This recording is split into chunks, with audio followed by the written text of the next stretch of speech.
In today's show, the Trailblazers only showed up to play one half of basketball. Unfortunately, when they arrived, they were already down 23. Let's talk about what went wrong. Welcome, Locked On Blazers. Let's get into it. You are Locked On Trailblazers, your daily Portland Trailblazers podcast. Part of the Locked On Podcast Network, your team every day.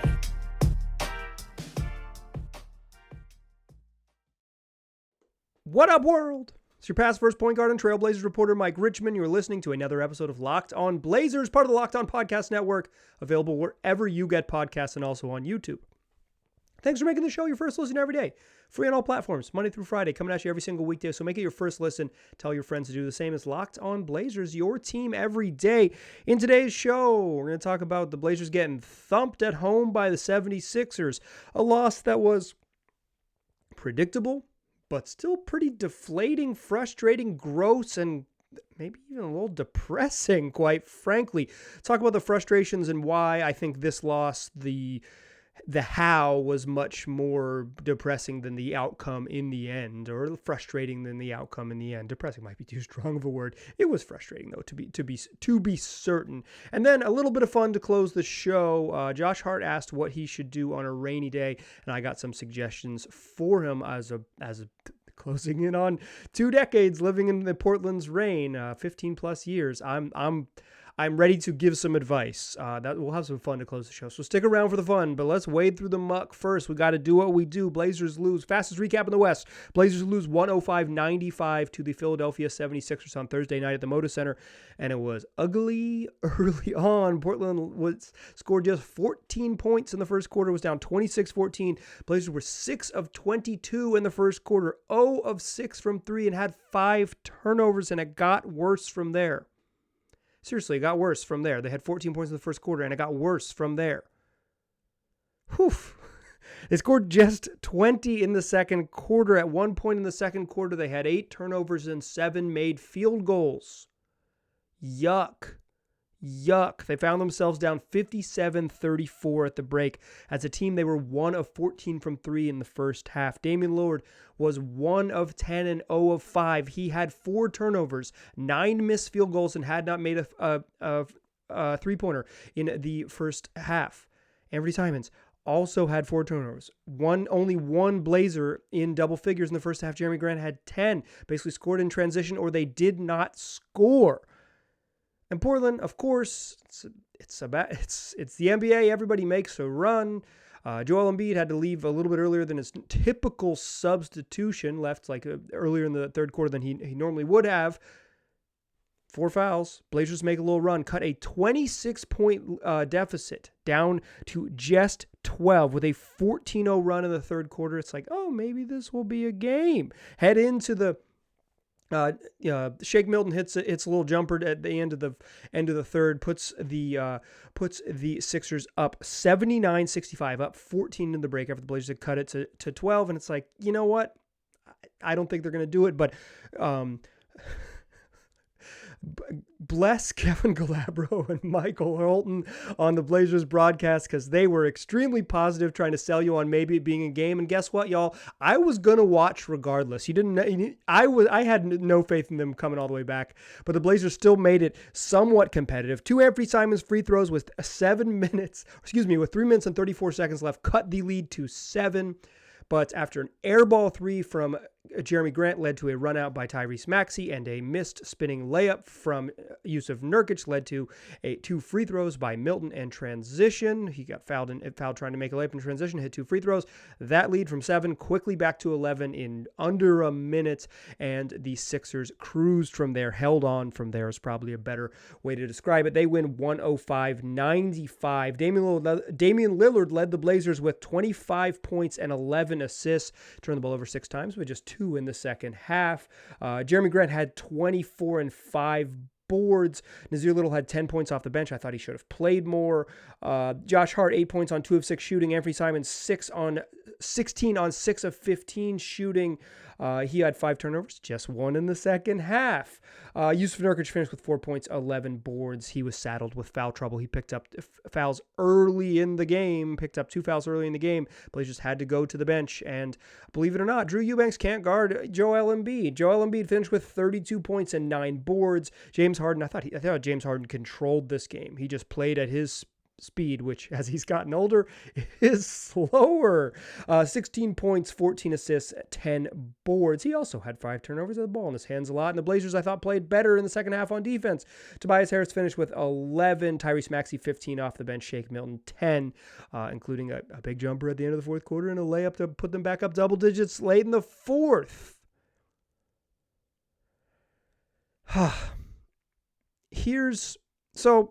I want to talk about this game a little more in the second segment. I think a couple things here, and I don't want to bury the Blazers or do the outrage thing. I'm not really outraged by this game. Like I'm not. It is pretty rare for me to get super worked up. If you're a longtime listener, you've probably heard me worked up about the Blazers sometimes. When they play like crap, I'll get a little heated. That's what they did. They played like doo-doo in this game.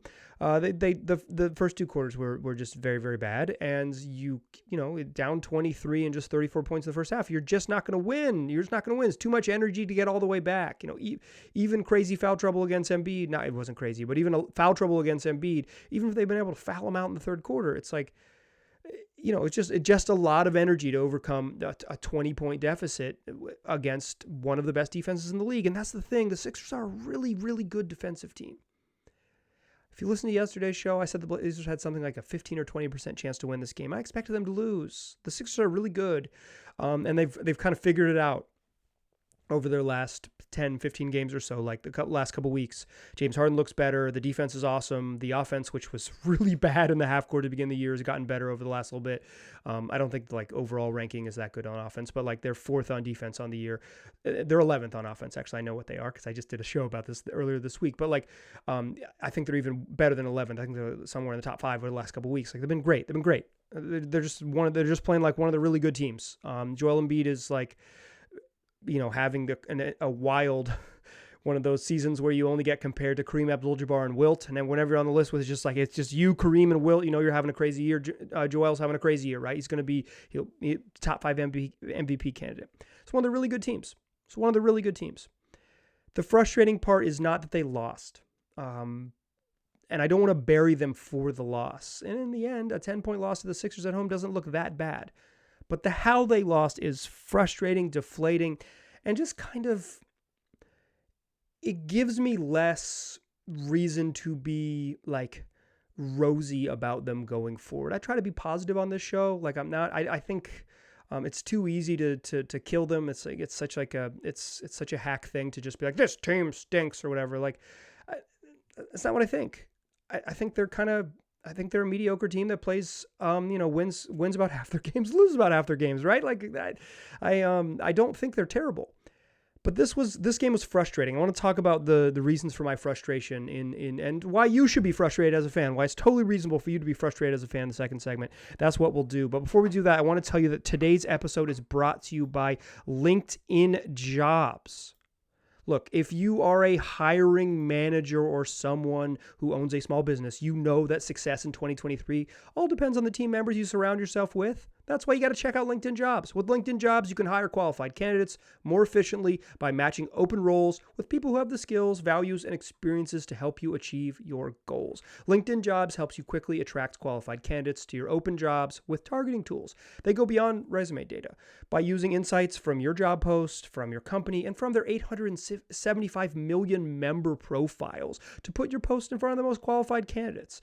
You can identify the most qualified candidates on LinkedIn Jobs, and then you can connect with them fast and for free. Plus, they make it easy to screen and rate applicants based on your job qualifications all in one platform. It's why small businesses rate LinkedIn Jobs #1 in delivering quality hires versus leading competitors. LinkedIn Jobs helps you find those qualified candidates you want to talk to faster. Post your job for free at LinkedIn Jobs, at linkedin.com/LockedOnNBA. That's linkedin.com/LockedOnNBA. One more time for you, linkedin.com/LockedOnNBA to post your job for free. Terms and conditions apply.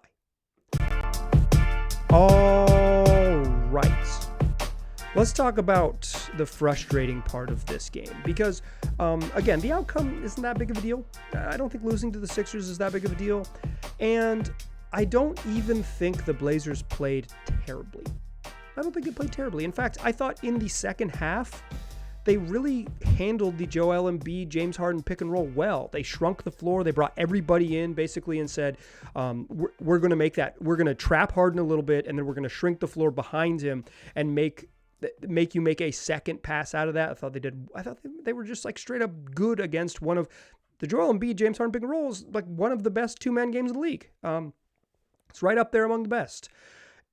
It's really good. Joel Embiid scores more on rolls than any player in the league. He's great. Like he's great. James Harden is a great passer and always has been. It's great. They're hard to deal with. And I thought the Blazers played it well. I thought in the fourth quarter, they defended it well. I thought maybe even the whole second half, but particularly in the fourth quarter when they were kind of making their run, I thought the defense was pretty good. I thought in the first half, they didn't get the worst looks ever. They started 0 of 6 from 3, 6 of 22, but like I didn't think they were awful looks. They're 1 of 14 from 3 in the first half. I didn't think they were awful looks. But to sit here and say, well, they just missed shots, make or miss league, is just to deny what you saw in front of you. And it is like, if you're listening to this show, I know you're a big Blazers fan, or you're like a fan of a rival team who's discovered the podcast thanks to the YouTube algorithm. So hi, Sixers fans, and thanks YouTube. But like if you're listening to this show on a Friday, if you're taking time out of your day listening to the show, like you're big into the team, right? Or you're my dad, as I always say. You really care about the Blazers, you're my dad. Hi, Dad. It's like, it's okay to be, it's right to be frustrated with this team because it's easy to say like, I didn't think the process was that bad. They just missed shots and the defense was actually good and they just missed shots. And all that happened was that they just didn't play well in the first half, but it was beyond that. It's beyond that. It's that they came out and they missed shots and then they let the missed shots lead to them playing passive and then lead to them playing stupid. They let the offense, which the Sixers are, championship level defense, awesome on defense. I have a little questions about their half court offense against really good teams when they get in the playoffs, but awesome on defense. Certainly a team that could win the title as good as they are on that end of the floor. You knew it was going to be tough. So what they do, the Sixers come and take the ball out of Dame's hands, right? Teams have been doing this for, by my math, 10 years. And whenever someone not named Dame in the first half had to make a play, they coughed it up and stumbled over themselves. And then they got a little frustrated, right? And they got a little sped up. And the Sixers' physicality took the Blazers to a place they didn't want to be. And that's playing, reacting to a defense. So they run an off-ball action, and it's like, it's not there. Okay, we got to swing it back up top and look for something else. But that pass to swing it back up top when your first option is denied, they threw little hospital balls, as my old youth soccer coach used to say. It's like a middle school. I don't know if hospital ball is an acceptable term, but something that my middle school soccer coach used to say. Shout out to Keith Cochran. If you're listening, Keith, what up? Like just little soft passes, they're going to get picked off. You got to put some pace on them. They give 2 pick sixes away, just throwing little weak passes. Ant threw one and Dame threw one. They're down big, right? They're down 22-8. It's like, okay, this is not looking good. This is troublesome. They have 8 points in 10 minutes or whatever it is. Chauncey Billups takes a timeout. They run a play. It's like a flex cut on the baseline. It's amazing that teams run flex offenses in 2023, and it's amazing teams not coached by Nate McMillan run flex offenses in 2023, but they do. They run a little flex cut to get Ant on the weak side, or Ant on coming up from the baseline to get it on the right hand side rather, strong side because he has the ball. But so he gets the ball after this flex cut. They run a bunch of action to kind of just free him up, and they're going to run a high pick and roll. But the Sixers deny it. They jump on the first action, and Ant just throws a pass to Jeremy Grant into the second row. They come out of a timeout. They run a slow developing play, and then Ant airmails one into the second row.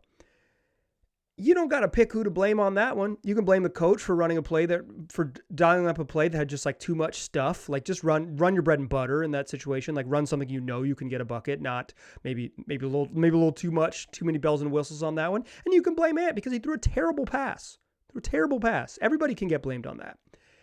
And I felt like that was the energy that they matched a rough shooting start with. They let a couple bricks early in the game dictate how hard they were going to play. And then they kind of figured it out and they played a lot better. But it didn't matter because they were down 26. So the frustration is not that this team's terrible and they'll never win. I didn't really expect them to win.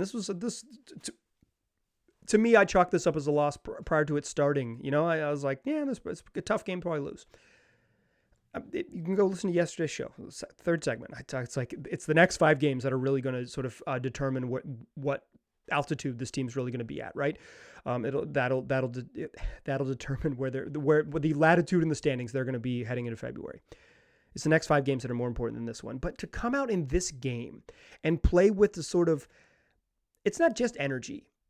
It's focus. It's like, it's not that they didn't necessarily play hard. I just thought they played sloppy, and then their energy didn't match the Sixers' energy. You're undermanned. Like this team is better than you. You don't need there's nothing. You don't need to get too tricky about this, too cute about this. This team's better than you. How do you beat a team that's better than you? You play like your hair's on fire, right? Like you make up for maybe this defense is going to really take us out of it. Maybe they're going to be able to get the ball out of Dame's hands. Maybe they're going to make us take harder shots than we want. All these things, right? All the things you can prepare for, obviously going against a really good team by just playing just significantly harder than them, just being much more competitive, being the dogs that this team's talked about. Not used to. They talk like some of the language that they use when describing what they want to be. We want to be the team nobody wants to play. We want to be the hardest playing team. In this game specifically, that's what they had to be. And when they were like, oh, they're not quite, they're the team that's having to match the energy of the road team. They're the team that's going to have to match the energy of the Sixers. They got no chance. I don't think this was one of these situations where they didn't play with like the proper respect. I think this was a game where they let a kind of a crappy first 3.5 minutes dictate how much juice they were going to play with over the next 21. And what they got was continue to miss decent looks. The defense wasn't even bad in the first half. It just wasn't very good. It was just like normal run-of-the-mill, like totally survivable, passable level defense, like not truly bad, but they weren't slowing the Sixers down by any means. But they didn't like the Philly was not scoring at will, but they weren't having a whole bunch of trouble.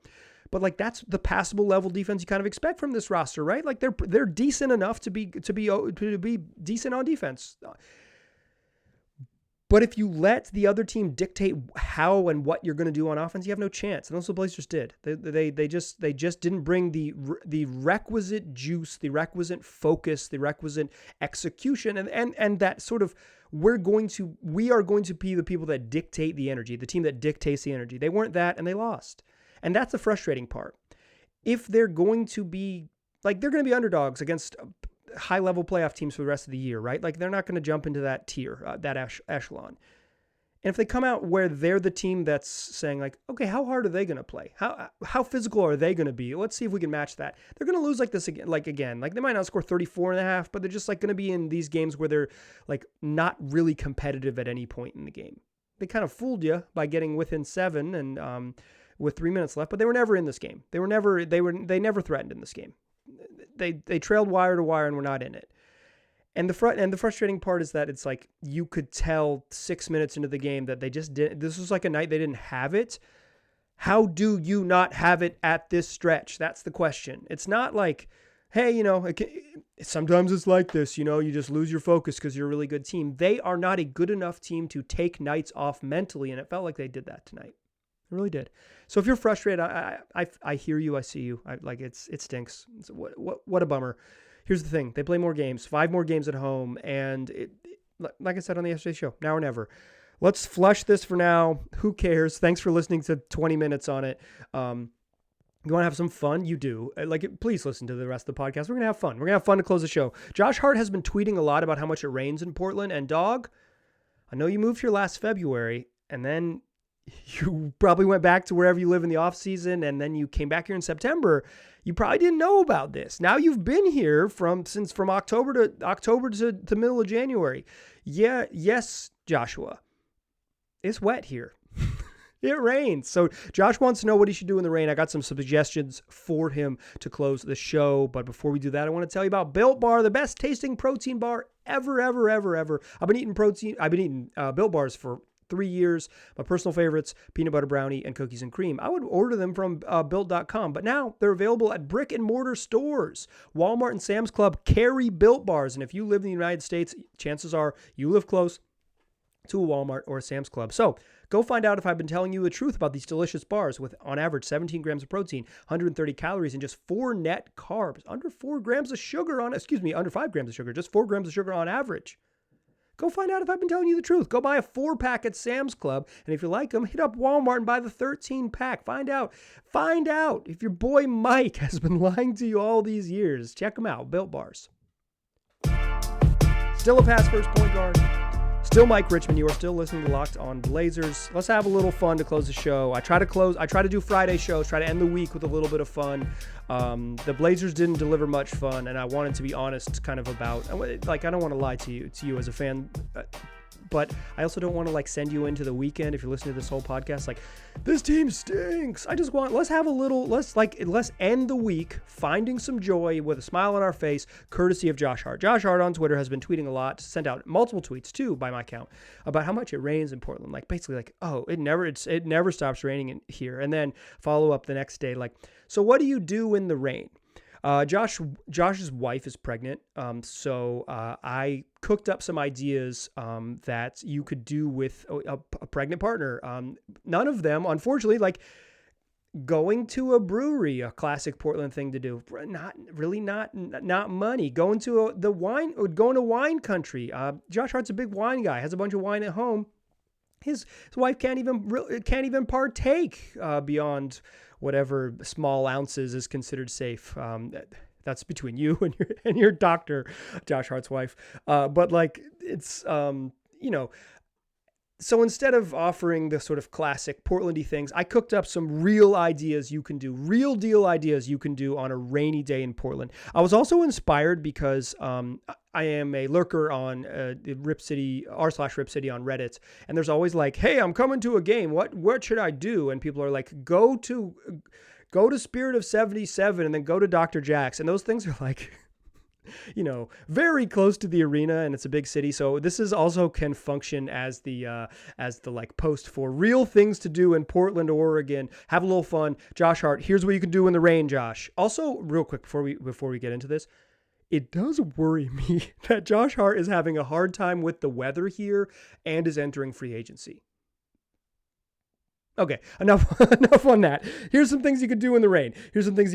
One, you can go to the Chinese Garden downtown, and they've got a rain roof with these traditional tiles where you can stand under the roof and hear the rain hit the tiles. It is lovely. It's lovely. I think the Chinese Garden is super cool because it is in the middle of Old Town. Once you get inside the walls, you really do not feel heavily like you're downtown. Now, there is a bigger hotel that has since been built there by the good people of Marriott Bonvoy that now is kind of in your view, and it didn't used to be back in the day, but like it really does. And the way the sight lines work, you really don't feel like you're in the center of like downtown of a mid-sized American city. You feel like you're somewhere else, and you can stand under this cool little roof that's specifically for the rain. Listen to the rain hit the tiles. Chinese Garden is number 1 on my list. Number 2 is go play bar games. I saw on social media. Here's something you might want to know about me. I follow the Blazers players on social media. So I saw Josh Hart posted on his Instagram that him and his wife went bowling. Bowling is a money rainy day activity. It's not super physically taxing. It's like competitive. So if you have your competitive spirits, and it's, you can probably kill 2-3 hours having a nice little bowl, hang out, play some arcade games. Bowling is a money activity, but bar games in general are great. And for me, you can go play ping pong at Pips and Bounce down on Belmont, Southeast Portland. Play a little ping pong. You can go play shuffleboard at a whole bunch of places. There's many that I like, but I think this is for the real heads. I think the sneaky best shuffleboard is at this bar called There Be Monsters on Morrison. And now I'm going to say a mean thing. I think the bar sucks. The bar kind of sucks, but the shuffleboard is fantastic. They have the shuffleboard against the wall, which is really annoying to me, but like it is pristine. That shuffleboard used to be there when it was an old bar called Hal's Tavern, and it was like built around the shuffleboard bar. But times change, and hipsters pay more money than shuffleboard freaks. But that table, last time I was there, still pristine condition. There be monsters, like 14th and Morrison over by Old Washington High School. You can also play darts. I mean, all over. My two dart spots traditionally have been Rose and Thistle on Broadway and Migration Brewing on Gleason. Great places to play darts. Dedicated little tables you can hang. You can get some decent food at Migration. Josh can sample a local beer, but you can have bar games. My second activity to do in the rain. Third, soak. Have a soak, Josh. It's rainy outside. It's cold. Go find yourself a warm pool to soak in. You can do it at Knott Springs if you're fancy. That's in the bottom of that big, ugly, the Yard building at the head of the east side of the Burnside Bridge. Knott Springs, a very comfortable little spa. You can also go to Common Grounds out on near Alberta and Northeast. It might be on the end of Alberta, but right around Alberta and Northeast. Not as fancy, but still a great public soaking pool where you can relax. It's pretty much like the rules. Pretty much you got to be silent in there. Very peaceful, very zen. A great place to go when it's rainy outside and you need to warm up. Also, Kennedy School, not too far away over in Southeast, also has soaking pools. A great place to relax. All of these places. Indoors, out of the rain, warm. Check them out. Have a soak, Josh. Fourth on my list, the original idea I had was to go indoor skydiving. There's a place out in Tigard called iFly, where it's like you get in this little chamber and you can go skydiving. But then I remember that Josh Hart's wife is indeed pregnant, and that's not a great idea. I recently lived with a pregnant person, and I probably wouldn't have recommended that she go skydiving with me, even if it was indoors. So I crossed skydiving off the list, and I decided, why not go play a little indoor mini golf? Josh is an avid golfer, from what I understand, a big-time golfer, but you can go play indoor mini golf in a couple different places in Portland, downtown, Glowing Greens. It's like in Southwest, like true downtown Portland. Some people call downtown the Pearl. That's the Pearl. That's different. I'm talking like real deal Holyfield downtown Portland, over towards like the courthouse, etc. You can go to Glowing Greens, and then Birdie Time in Southeast Portland, both indoor mini golf, a wonderful rainy day activity. Go check it out. The next rainy day activity I got cooked up is ice skating at Lloyd Center. Listen, Lloyd Center might not be long for this world, y'all. I've read the stories in the Willamette Week, the wonderful reporting by the weekly paper there, but like the skating rink still exists, and in fact, you were listening to Friday, January 20th show. You can skate from 11 a.m. to 7:30 all day long on Friday, and from 5:30 to 7:30 Friday evening at the Lloyd Center. They got a live DJ while you skate. Rocking the rink, baby. Go skate a little bit. Have some fun. That's a rainy day activity for you. Number 6, a personal favorite of mine, is go to the Portland Art Museum. I'll brag a little bit. I'm a member at the Portland Art Museum. I got a little extra money thanks to YouTube engagement. And everyone buying all those Built Bars. Thanks for buying all those Built Bars, by the way. It's really allowed me to go see fun exhibits at the Portland Art Museum when it is a rainy day. And right now at the Portland Art Museum, 150 years of Japanese landscape portraits. Sounds like legitimately, I'm joking a little bit about the YouTube engagement, but that sounds great. I would love to go to that.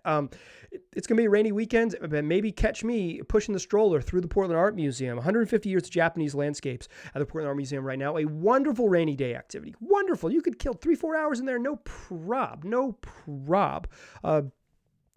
Another activity, if you're not into ice skating, what about roller skating? Both these activities, I think ice skating is, for whatever reason, you less likely to end up on your butt if you are carrying a child. Roller skating seems like it's just, there's less place to hide. People go slow on the ice skating rink. You can kind of just like tiptoe along and make it happen. Roller skating, you're kind of just out there on the slick floor. But famously, Damian Lillard used to rent out Oaks Bottom, the skate rink at Oaks Park, and like take the fam there after Blazer games. I'm sure Josh Hart, while he doesn't make Damian Lillard money, he could probably afford to rent out the rink, have a little private skate, or go with the common folk and go skate at Oaks Park. That's a wonderful rainy day activity. You don't need to ride the rides, but you can pull up to beautiful Sellwood and get a skate in, have a little fun. And the final rainy day activity you can do is you can pour yourself a warm beverage, something comforting that you've got, if you're into it, a chai tea that you get from one of our many tea purveyors here. Shout out to my homegirl Erica at Tea Bar.